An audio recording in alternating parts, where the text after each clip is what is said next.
Morning guys, magsasaing muna tayo.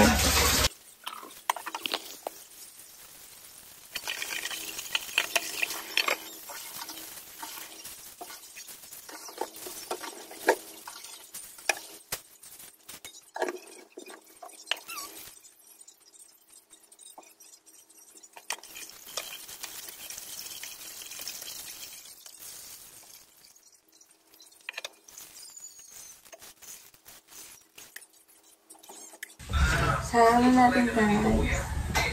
So ka siya guys. Late na naman siya sa exam niya.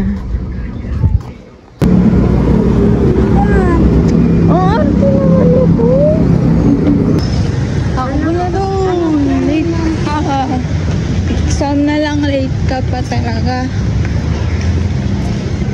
Pauwi na kami. Kasama niya yung pizza namin. Hi guys, nakauwi na kami. Naiwan ko yung bag ko sa school.